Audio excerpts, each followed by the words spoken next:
Vamos abrir nossas Bíblias em 1 João, no capítulo 1.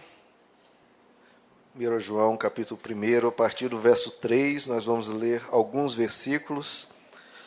Verso 3 diz assim: Nós lhes proclamamos o que vimos e ouvimos, para que vocês também tenham comunhão conosco. Nossa comunhão é com o Pai e com seu Filho Jesus Cristo. Escrevemos essas coisas para que a nossa alegria seja completa. Essa é a mensagem que dele ouvimos e transmitimos a vocês. Deus é luz, nele não há treva alguma. Se afirmamos que temos comunhão com ele, mas andamos nas trevas, mentimos e não praticamos a verdade. Verso 10. Se afirmamos que não temos cometido pecado, fazemos de Deus um mentiroso e a sua palavra não está em nós. Meus filhinhos, escrevo-lhes essas coisas para que vocês não pequem. Se, porém, alguém pecar, temos um intercessor junto ao Pai, Jesus Cristo, o justo. Verso 3. Sabemos que o conhecemos, no capítulo 2, verso 3. Sabemos que o conhecemos se obedecemos aos seus mandamentos. Aquele que diz, eu o conheço, mas não obedece aos seus mandamentos, é mentiroso e a verdade não está nele. Mas se alguém obedece à sua palavra, nele verdadeiramente, o amor de Deus está aperfeiçoado. Desta forma, sabemos que estamos nele. Aquele que afirma que permanece nele, deve andar como ele andou. Verso 9. Quem afirma estar na luz, mas odeia seu irmão, continua nas trevas. Quem ama seu irmão permanece na luz, e nele não há causa de tropeço. Mas quem odeia seu irmão está nas trevas, e anda nas trevas, não sabe para onde vai, porque as trevas o cegaram. Verso 15. Não amem o mundo, nem o que nele há. Se alguém ama o mundo, o amor do Pai não está nele. Pois tudo que há no mundo, a cobiça da carne, a cobiça dos olhos e a ostentação dos bens, não provém do Pai, mas do mundo. O mundo e a sua cobiça passam, mas aquele que faz a vontade de Deus permanece para sempre.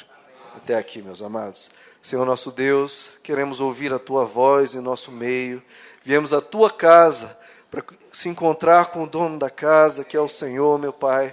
Fala com cada um de nós, transforma a nossa vida, nos enche da Tua presença, Senhor. Transborda em nós a Tua graça, que o Senhor possa Te revelar a cada coração, a cada vida, cada um possa reconhecer que o Senhor esteve presente, que o Senhor nos tocou, que o Senhor agiu, que o Senhor esteve no nosso meio.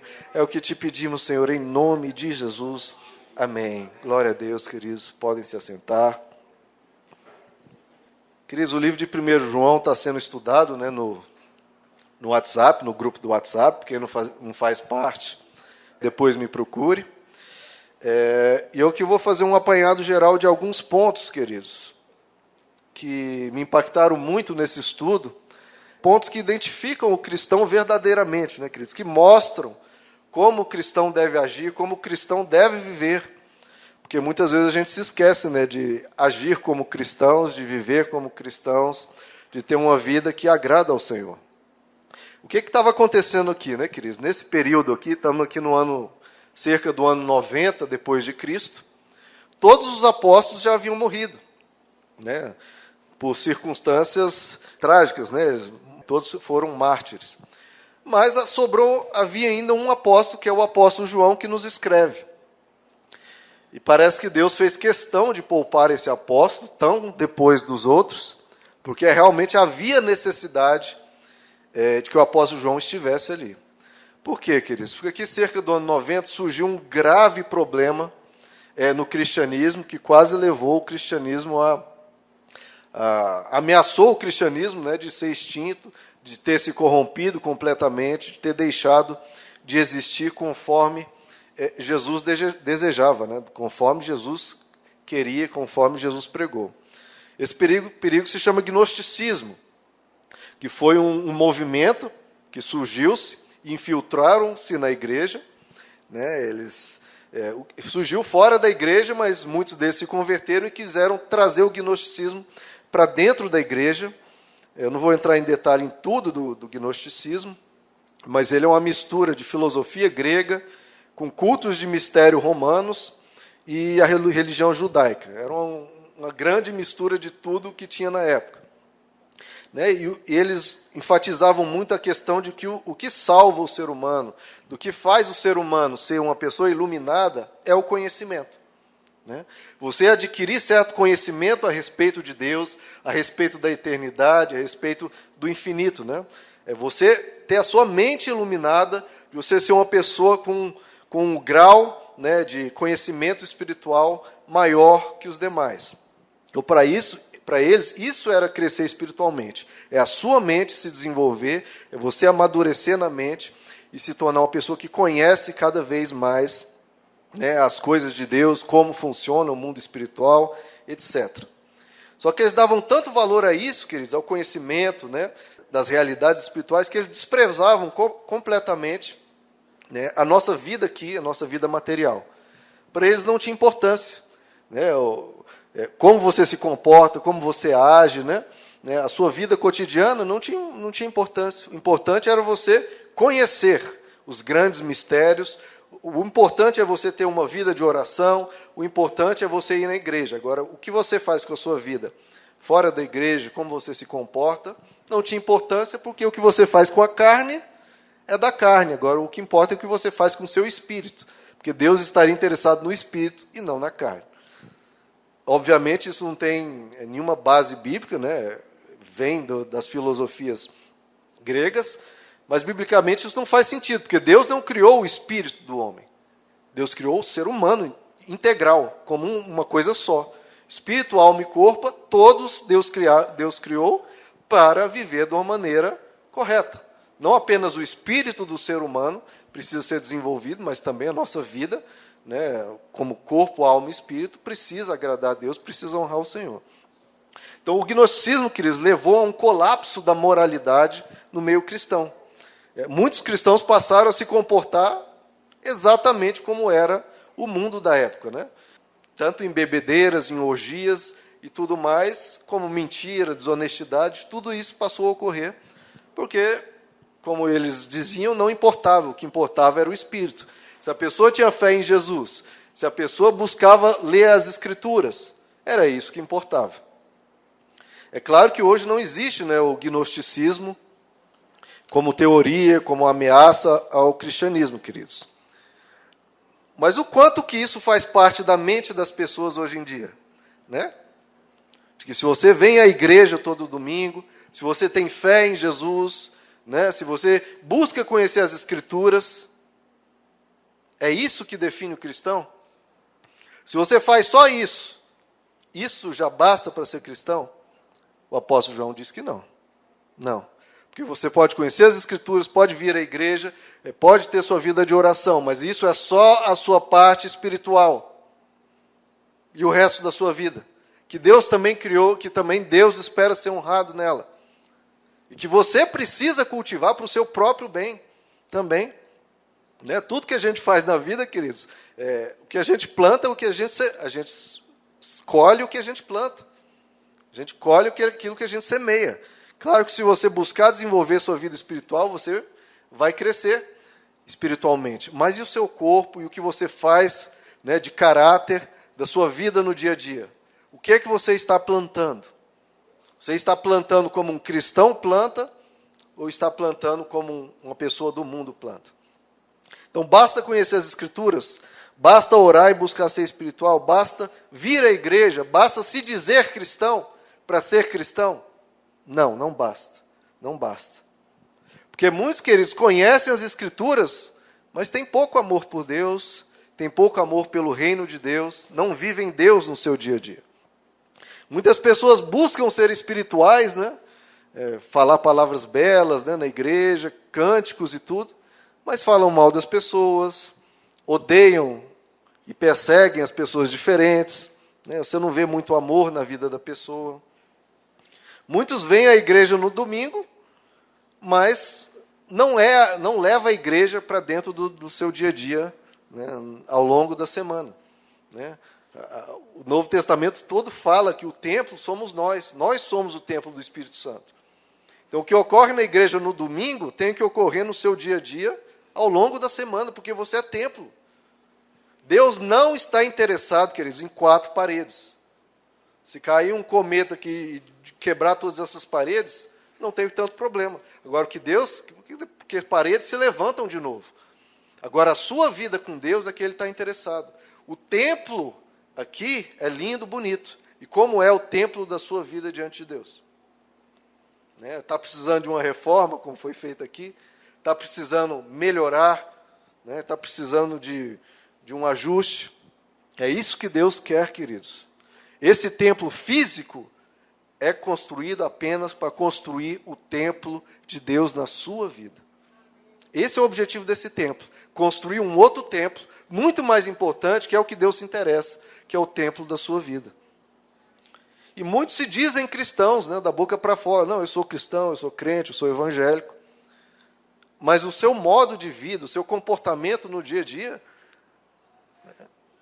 não tem diferença nenhuma, entre o cristão, o crente, o evangélico, e a pessoa que não tem temor de Deus, que não quer Deus. E como é que pode não ter diferença, queridos? Um tem Deus, tem Jesus, ou diz que tem Deus, tem Jesus, tem a luz e vive exatamente como as pessoas que não têm Deus. Há uma incoerência aí, não tem como essas duas coisas serem iguais. Já foram feitas diversas pesquisas mostrando que o índice, queridos, de tudo entre um cristão e uma pessoa ímpia é praticamente igual. Índice de adultério, de desonestidade, índice de mentira, tudo isso está sendo igual hoje em dia. Basicamente ocorrendo o que ocorreu na época aqui do apóstolo João. Um colapso da moralidade. Os cristãos vivendo como se fossem pessoas do mundo, vivendo da mesma forma. Eu levei um choque, queridos, certa vez, que eu estava num show evangélico, não sei se foi um congresso ou algo assim, do Nilson Nelson, entupido, cheio de gente, em todas as arquibancadas embaixo, e lá embaixo tinha lá o palco, onde estavam orando, estavam adorando, estavam os louvores, e eu falei para Deus, Senhor, que coisa linda, tantos jovens adorando a Deus, tantos jovens, tantas pessoas falando de Jesus, buscando Jesus. Irmãos, imediatamente, eu não pedi nada, veio a voz no meu coração, poucos ali estão me adorando. Poucos. Um lugar entupido de gente, Deus só me falou, são poucos, muito poucos. Então, muita gente, queridos, falando que é crente, falando que é cristão, mas vivendo exatamente igual. E Deus olha para essa pessoa e vai falar, ele é cristão? Não, porque é da boca para fora, mas a vida não reflete isso. Não houve transformação, não houve Jesus entrando e reinando. A base do cristianismo é reino de Deus. É Deus que reina na sua vida ou não. Esses dias uma irmã, que não é aqui da igreja, do grupo do WhatsApp, ela nem é aqui de Brasília, pelo DDD, ela me mandou um vídeo de um pastor dizendo que essa é a pior geração de cristãos da história. E ela ficou muito entristecida com isso, falando, nossa, eu me esforço tanto para buscar Deus e eu estou na pior geração. E eu acalmei a irmã e falei, calma, querida. Uma coisa é o contexto geral, outra coisa é o individual. Você poderia ser a pessoa mais santa da história do cristianismo e estar na pior geração. Então, não se abata. Eu não concordo com esse pastor, que essa seria a pior geração, mas realmente é uma geração de cristãos, ou de pessoas que se dizem cristãs, queridos, problemático. Muito difícil, queridos. Que realmente são poucos em meio a multidões que estão realmente servindo a Deus, estão vivendo de acordo com a palavra, que têm o seu coração transformado. E o que eu vejo isso, queridos, é um problema, porque quando a pessoa ela não está na igreja, ela tem uma vida toda torta, toda corrompida, vivendo de uma maneira que ela sabe que é errada, mas ela se converte, ela vem para a igreja, aceita Jesus e se converte, e ela, o meu grande objetivo, que era a salvação, eu conquistei, Eu aceitei Jesus, fui batizado, então agora eu tenho a salvação. Agora o que resta para a minha vida, Já estou salvo, já aceitei Jesus, vou fazer o que agora com a minha vida espiritual? Aí muitos se aproveitam disso e falam, não, agora que você já está salvo, meu irmão, agora vamos buscar prosperar. Né? Vamos buscar os milagres, vamos buscar a bênção, porque a salvação você já tem. E não é isso que a Bíblia mostra, queridos. Não é isso que a Bíblia mostra. Você aceitou Jesus, encontrou Jesus, mas a luta continua. Você ainda tem todo um resto de vida para se guardar, né, para se proteger e para viver o Evangelho. Lá em 1 Pedro capítulo 5, verso 8 diz, sede sóbrios, vigiai, porque o diabo, o vosso adversário, o diabo não é adversário de Deus, eu já falei isso outras vezes. Deus, com um estalar de dedos, caiu um cabelo da cabeça de Deus, o diabo está aniquilado. Ele não é adversário de Deus, é adversário nosso. Porque o diabo, vosso adversário, anda em derredor, ao redor de cada um de nós, queridos. Tem demônios andando, bramando como leão, buscando a quem possa tragar. Bramando como um leão, buscando a quem possa tragar. Agora imagina que se você está na rua e um leão sai e começa a andar em volta de você. O que você vai fazer? Olha, eu tenho que me preocupar com os investimentos que eu tenho que fazer, com a minha empresa, etc. E o leão ali passando em volta e você preocupado só com isso. Não que você deve deixar de se preocupar com isso, com a sua vida financeira, com prosperidade. Mas naquela situação, você orar para Deus fazer o quê? Deus, me ajuda a pagar aquela dívida, Senhor, me ajuda a prosperar, me ajuda a comprar uma casa nova, Senhor, meu carro está um pouquinho velho, me ajuda a ganhar um carro novo. E é isso que tem sido pregado em muitos lugares, queridos. Um leão andando em volta de você e você orando por isso. E o que vai acontecer, queridos? O leão está rugindo, buscando a quem possa tragar. Ele vai devorar a pessoa, queridos. A pessoa diz, aceitou Jesus, né, busca a igreja, está vindo à igreja, mas tem um leão destruindo o lar dele, destruindo a alma dele, destruindo a vida dele. Por quê? Porque ele abre a brecha, deixa o pecado entrar, e aquilo vai destruir ele, vai destruir a família dele, e todos os males que ele tinha antes de vir à igreja, vêm de novo. É por isso que as estatísticas estão mostrando que muitas vezes a vida de muitos cristãos está exatamente igual a do ímpio. Em termos de tragédias, em termos de corrupção, em termos de qualquer coisa da moral. Por quê? Porque ele entrou para a igreja, no período antes da igreja até o batismo, ele se compromete tremendamente, mas depois disso ele esquece. Não, já estou salvo, estou tranquilo, né? Levo minha vida aqui de boa, acreditando em Jesus, vim na igreja no domingo. Tá, mas você tem uma luta, você tem um leão ao seu redor. Se você não se guardar, você vai se corromper, vai se destruir. Em Hebreus capítulo 12, verso 4, a Bíblia nos diz, na luta contra o pecado, então todos nós temos essa luta. Todos. Mas eu não estou lutando, então você já está derrotado. Você entra num ringue de boxe e fala, não, eu não vou lutar, vai apanhar igual um condenado. E é isso que acontece na vida de muitos cristãos, queridos. Eles podem ser salvos, tudo bem, porque aceitaram Jesus, permanecem na igreja, etc. Mas vai viver uma vida miserável. Vai ser espancado pela vida, pelo diabo, pelo pecado, o tempo todo. Vai ser pisado, queridos. Vai ser pisado. E o apóstolo diz, na luta contra o pecado, vocês ainda não resistiram até o ponto de derramar o próprio sangue. Então, o que o apóstolo está dizendo? Isso é tão sério, queridos, na luta contra o pecado, é tão sério você se proteger, se guardar, abandonar tudo aquilo que ficou para trás, que se você tiver que derramar sangue, derrama sangue. Jesus falou, seu olho te faz pecar, arranca ele fora. É melhor que você vá para a eternidade sem o olho do que você passar a eternidade no inferno. É claro que Jesus aqui não está recomendando que a gente se corte, arranque o olho, mas ele está falando da intensidade do combate. É um combate feroz que você tem que lutar, meu irmão. Você tem que lutar com unhas e dentes, como se daquilo dependesse a sua vida. Porque daquilo depende a sua vida. Depende. Se você deixar o pecado entrar na sua vida, os maus hábitos que você tinha lá fora, os tipos de pecado que ocorrem, se você deixar entrar na sua vida, vai acontecer com você exatamente igual que acontece com a pessoa lá fora. Ou seja, tragédia.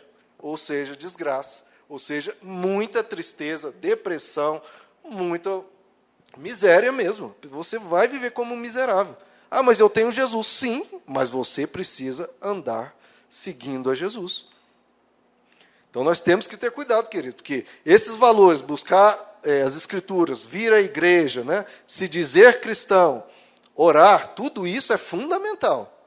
Mas se isso não for acompanhado dessas virtudes do cristão, né, as virtudes de Cristo, os frutos do Espírito Santo, não se está vivendo cristianismo, está se vivendo algo pela metade, talvez um gnosticismo, e não cristianismo de verdade.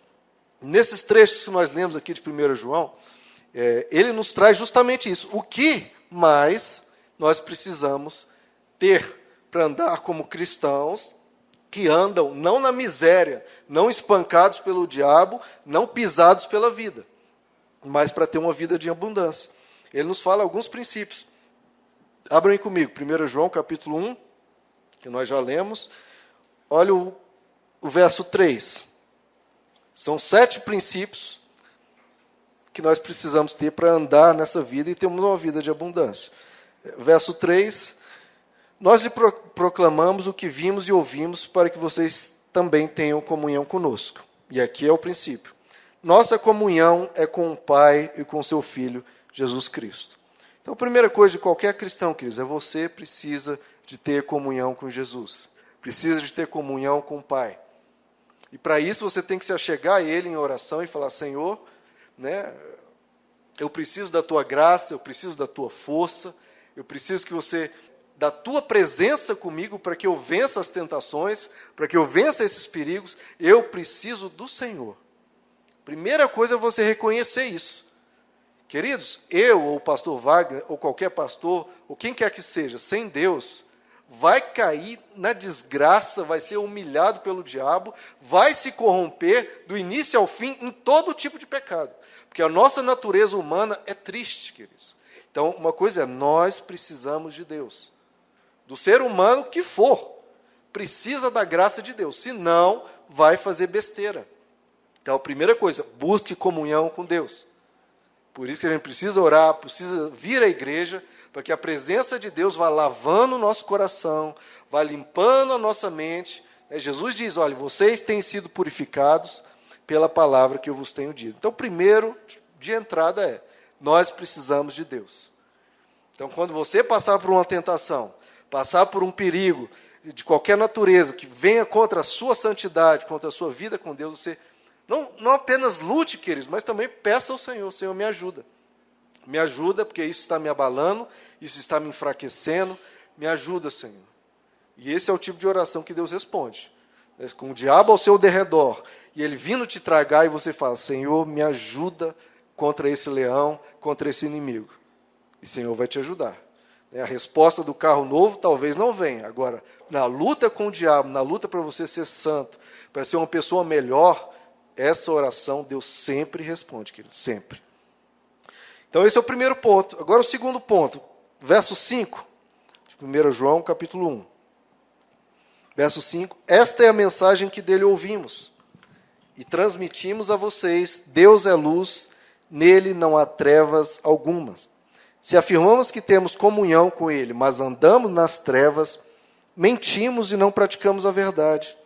Se, porém, andarmos na luz, como ele está na luz, temos comunhão uns com os outros, e o sangue de Jesus, seu Filho, nos purifica de todo pecado. Então, esse é o segundo ponto, queridos. Nós temos que andar na luz. O cristão precisa andar na luz. Ou seja, toda a prática das trevas, né, que era comum na vida anterior, ou é comum lá fora, tem que largar e andar na luz. Jesus diz, olha, eu sou a luz do mundo. Quem me segue não andará em trevas, mas terá a luz da vida. Então nós precisamos, em tudo que nós formos fazer, queridos, andar seguindo a Jesus. Tem aquele livro que diz, né, o que Jesus faria no meu lugar? Essa pergunta. A base do livro é sempre isso. Naquela situação que você está, o que Jesus faria se estivesse no seu lugar? Né? Naquele problema, naquela tentação, o que Jesus faria no seu lugar? É isso que você tem que fazer para andar na luz. Seguir Jesus, né? Ir aonde ele iria, falar o que ele falava, conviver com as pessoas que ele convivia, ir nos lugares que ele ia, você andar como um seguidor de Jesus, seguindo a ele. Se você entra num lugar que Jesus não pode estar, ou fala uma coisa que se Jesus estivesse, você não falaria, então não faça, meu irmão. Não faça, porque você precisa andar na luz. Veja, queridos, Deus é radicalmente contra todo o mal. Esse é o grande ponto, que Deus é radicalmente contra todo o mal. Então, se a gente, por mais que você seja um filho querido e amado por Deus, se você faz o mal, há um problema, queridos, porque Deus é contra o mal. Ele não aceita o mal, porque quando você faz o mal, você está ferindo aos outros. Então, por mais que você seja cristão, que você ore, né, que você venha à igreja, se você está fazendo o mal, você ganhou um opositor. Porque Deus vai falar, olha, esse mal que você está fazendo está ferindo outras pessoas que eu amo. E eu não posso ficar inerte. Então, a gente precisa pensar nisso, queridos. Não faça o mal, ande na luz, porque Deus está na luz. Se Deus está na luz, né, e nele não há trevas alguma, e se você vai para as trevas, você está saindo de onde? Você sai da presença de Deus, porque ele só está na luz. Se você vai praticar as trevas, você tem que sair da luz, tem que se afastar dele. O que é trevas, queridos? Lá em Provérbios 2, verso 13, diz assim, não precisam abrir. Os ímpios, eles abandonam as veredas retas para andar por caminhos de trevas. Eles têm prazer em fazer o mal e exultam com a maldade. Então a gente tem que ter esse cuidado, queridos, de não buscar prazer nas trevas, não buscar alegria nas trevas. Aquilo que você sabe que é mal, corte pela raiz, corte. Não deixe você ter prazer naquilo. Porque quando você tem prazer naquilo, aí fica complicado. Você já entra nas trevas, deixa as trevas entrar no seu coração e aquilo vai te corromper. Né? Tiago capítulo 2 diz, queridos, que toda fé sem obras é uma fé morta. Por isso que eu estava falando, basta você ter fé em Jesus, né? Porque muitas vezes a gente fala, não, para você ser salvo, basta ter fé em Jesus. Mas Tiago capítulo 2 diz, queridos, que uma fé sem obras é uma fé morta.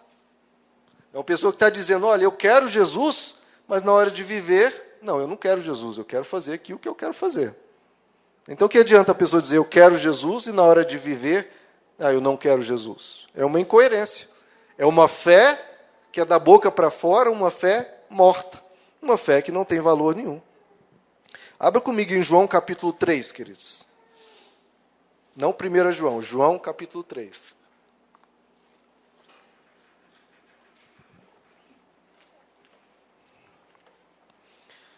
João capítulo 3, verso 20.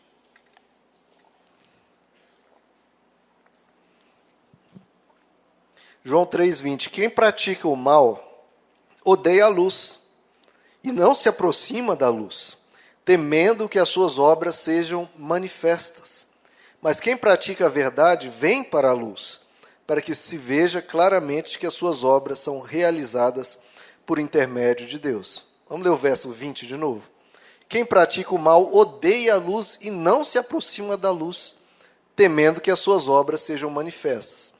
Veja, querido, um cristão que tem algumas práticas, alguns erros, o que ele faz? Ele se oculta. Aquilo que ele faz não pode ser exposto à luz. Se as pessoas verem o que determinada pessoa faz, aquilo vai ser uma grande vergonha. Então, tenha cuidado, queridos, para que tudo que você faz possa se tornar público, possa vir à luz. Né? Porque eu vejo que ele fala, a pessoa que faz escondido, quer que ninguém saiba, está cometendo um pecado, está nas trevas, ele vai para as trevas, para se esconder. Ele não quer que ninguém saiba, porque aquilo é vergonhoso, aquilo é mal, e ele se esconde. Mas não tem como se esconder de Deus. Não tem como se esconder de Deus. Se fosse o contrário, se todo mundo visse e Deus não soubesse, até vai. Agora, o problema é, Deus sempre sabe. Então, não interessa, queridos. O pastor não sabe. Meu irmão, o que importa é Deus. O que o ser humano acha ou deixa de achar, isso é o de menos. Importa o que Deus vê. Às vezes, as pessoas se recolhendo para as trevas para fazer as coisas escondidas. E Deus vê aqueles que são da luz, saindo das trevas, indo para a luz, querendo fazer coisas boas para todo mundo ver. E Deus vai vendo essa movimentação do ser humano. Alguns se recolhendo para as trevas, para se esconder, e outros indo para a luz, para que as pessoas vejam que estão fazendo coisas boas. Que eu e você, queridos, possamos ser aqueles que vão avançando para a luz, cada vez mais. Como diz lá a palavra, que a vida do justo é como a luz da aurora, que vai brilhando cada vez mais, até ser dia perfeito. Nós precisamos andar na luz. Vamos para Romanos capítulo 13, queridos.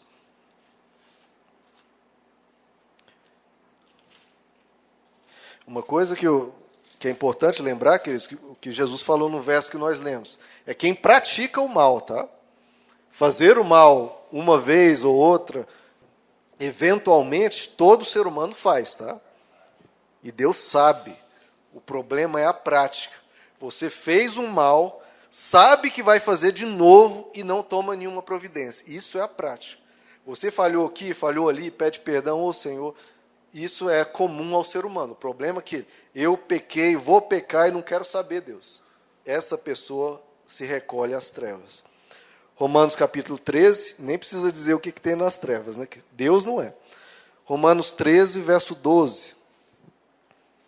Olha o que o apóstolo Paulo nos diz. A noite está quase acabando. O dia logo vem. Portanto, deixemos de lado as obras das trevas. Veja só que a nossa vida aqui na terra importa para Deus. Deixemos de lado as obras das trevas e revistamos-nos da armadura da luz. Comportemo-nos com decência como quem age à luz do dia. Olha só, o mesmo conceito. Comportemo-nos com decência como quem age à luz do dia.